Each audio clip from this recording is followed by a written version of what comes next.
सम्राट सिकंदर की मृत्यु हुई। उसने 3 इच्छाएं रखी अपनी।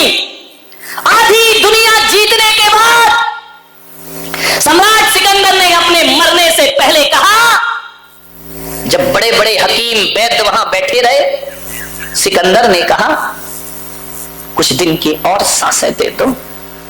हकीमों ने कहा हम दवा दे सकते हैं, आपको उपचार कर सकते हैं, लेकिन सम्राट हम मजबूर हैं, आपको एक सांस भी नहीं दे सकते हैं। सम्राट सिकंदर ने कहा कि कुछ दिन का अवसर और दे दो, मेरा आधा राज्य ले लो।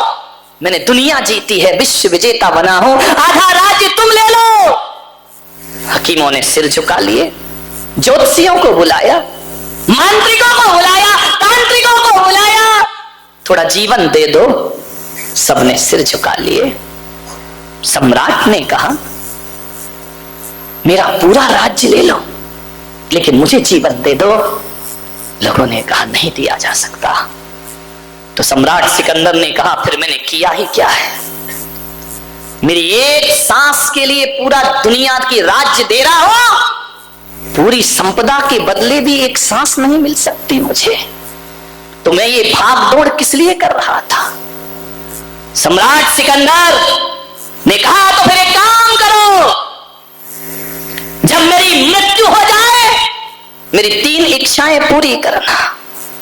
पहली इच्छा ये कि जब मेरा जनाजा उठे तो जितने भी हकीम मांत्रिक तांत्रिक मैंने बुलाए हैं, तुम सब मुझे कंधा देना, तुम सब मुझे लेकर के चलना शमशान तक, कब्रिस्तान तक, तुम सब मुझे कंधा देना। पूछा क्यों?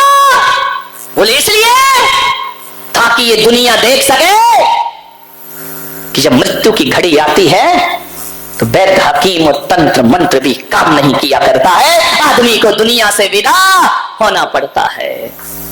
दूसरी इच्छा जाहिर की, क्यों डिस्टर्ब कर रहा है?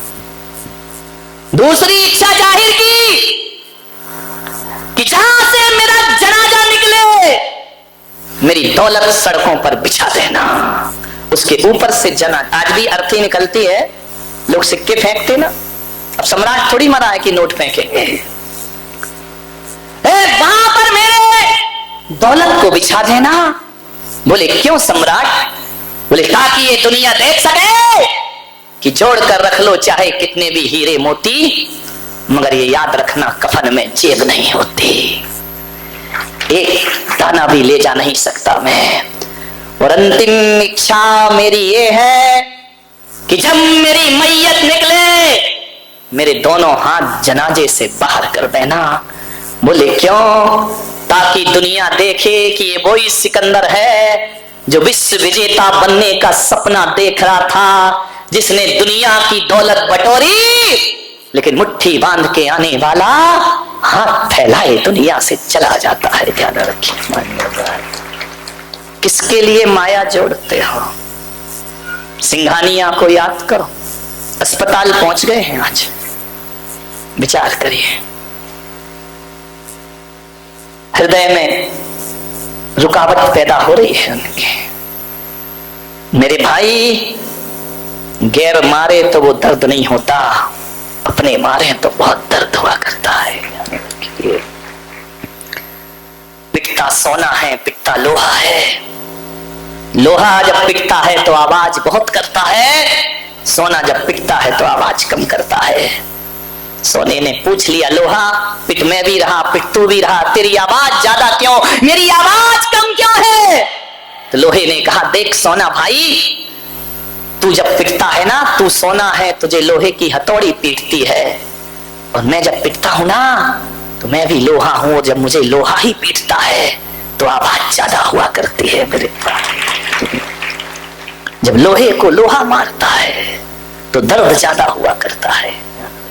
मानने पर किसके लिए जिंदगी जीता है आदमी?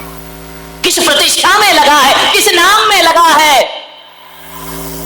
सब कुछ बटोर लो और एक दिन जिंदगी वो आती है कि अपनी ही औलाद के आगे माँ बाप को हाथ फैलाने को मजबूर होना पड़ता है। ध्यान रखिए मान्यवर, संभल के जियो इस जिंदगी को। सोचो कि क्यों जी रहे हो, आपके पास कोई उत्तर है? एक बच्चा स्कूल जा रहा था, मैंने पूछा बेटा बच्चा कहां जा रहा? बोले स्कूल जा रहा हूं। मैंने कहा स्कूल क्यों जाता है? बोले पढ़ने के लिए जाता हूं। मैंने कहा पढ़ता क्यों है? बोले कुछ बनने के लिए। मैंने कहा बनते क्यों हो? उसने कहा कुछ कमाने के लिए। मैंने कहा कमाते क्यों हो? बोले खाने के लिए। मैंने कहा खाते क्यों हो? बोले जीने के लिए। और मैंने जब पूछा कि जीते क्यों हो, तो कोई उत्तर नहीं था उस बच्चे के पास। मान्यवर, बच्चे के पास उत्तर नहीं था, लेकिन मैं तुम बड़ों से भी पूछ लूं कि जीते क्यों हो, तो कोई उत्तर नहीं है तुम्हारे पास। ज्यादा से ज्यादा यही उत्तर होगा, सांस चल रही है इसलिए जिंदा है। ध्यान रखिए। एक आदमी से मैंने पूछा तू सुसाइड क्यों नहीं करता है? बोले मुझ में हिम्मत नहीं है सुसाइड करने की। ये उत्तर है तुम्हारी जिंदगी के? हिम्मत नहीं है इसलिए जिंदा हो? नहीं मेरे भाई, जिंदगी की इन सांसों को सार्थकता प्रदान करिए। क्या जिंदगी है तुम्हारी? सोमवार को पैदा होते हो, मंगलवार को बड़े हो जाते हो, बुधवार को विवाह हो जाता है, गुरुवार को बीमार पड़ जाते हो, शनिवार को शुक्रवार को एडमिट हो जाते हो, शनिवार को ऑक्सीजन लग जाता है, रविवार को दुनिया से चले। क्या जिया, क्या जिया, क्या जिंदगी जी तुमने?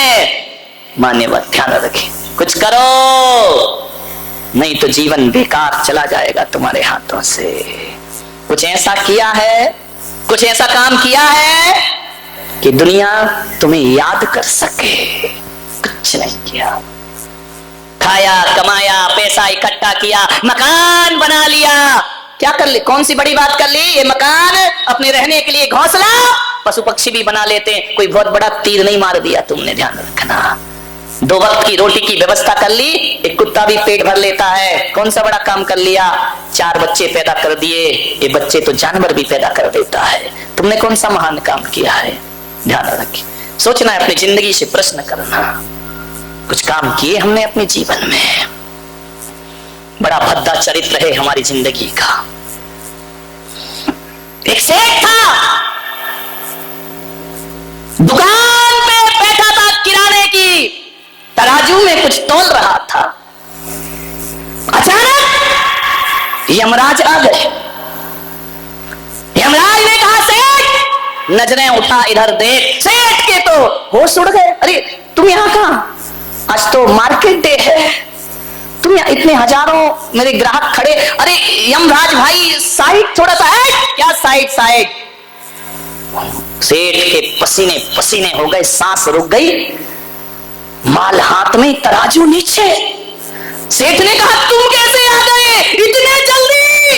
अरे यमराज ने कहा घबरा मत, तू पागल, घबरा क्यों रहा है? मैंने कब कहा कि मैं तुझे ले जाऊंगा? अरे अरे आओ बैठो। नहीं ले जाओगे ना? बोले नहीं। अरे सेठ ने कहा फिर तो मोस्ट वेलकम, पधारिए, क्या लेंगे? चाय, कॉफी, ठंडा, गरम, क्या लोगे? किसको याद आ रही चाय की? और पी लो, पर्यूषण आने वाले बंद हो जाएगी। क्या लोगे आप? ठंडा, गरम, चाय, कॉफी? देखो यमराज ने कहा तू इतना ज्यादा एक्साइटेड मत हो, देख मैं क्या लेता हूं वो तुझे भी पता है ना। मैं चाय पीता ना कॉफी पीता, मैं तो जिंदगी पीता हूं लोगों की। तो तू ज्यादा बकबक मत कर, मेरा मूड सरकने में ज्यादा टाइम नहीं लगता है। अरे अरे नहीं, सॉरी सॉरी, बैठिए यमराज जी बैठिए, सब ग्राहकों का हटिया। आज यमराज बैठेंगे यहाँ पर।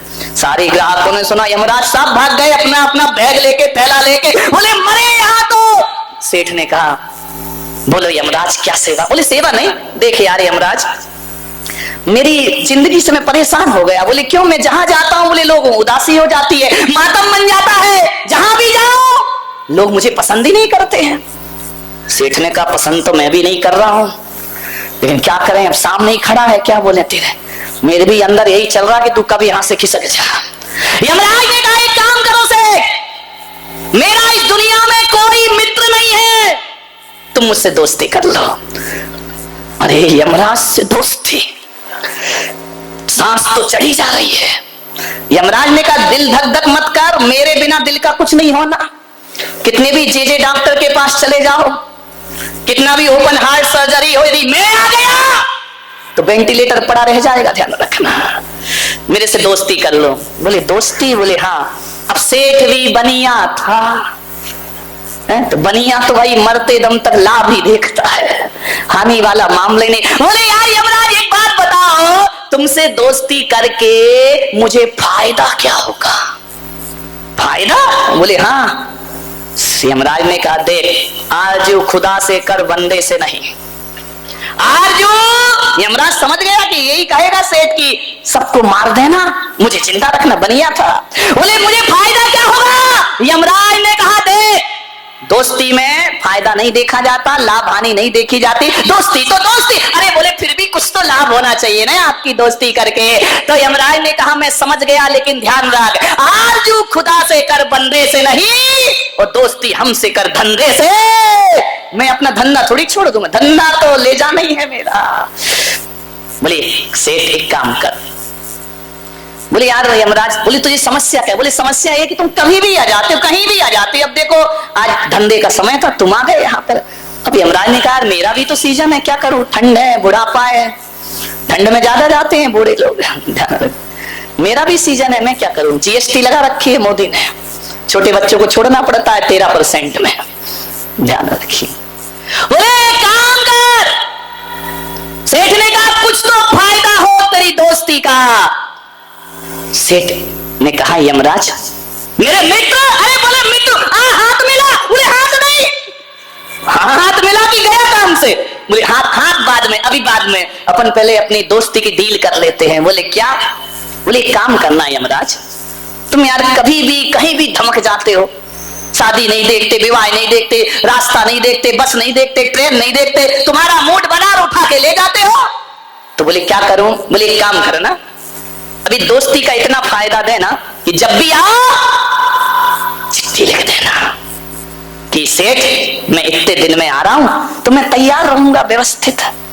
हाँ, सेठ ने कहा, यमराज ने कहा इतना कर दूंगा, तुझे चिट्ठी लिख दूंगा। बोले पक्का लिखोगे? बोले पक्का। तो यमराज ने कहा तो फिर मैं सेठ चलूं? बोले जल्दी निकलो, जाओ खाली करो मेरी दुकान। सेठ ने सोचा अब डर काहेगा, अब तो चिट्ठी आएगी, जिंदगी संभाल लूंगा, और जब तक चिट्ठी नहीं आ रही ऐसे जियो, ऐसे जियो, मंदिर जाना बंद हो।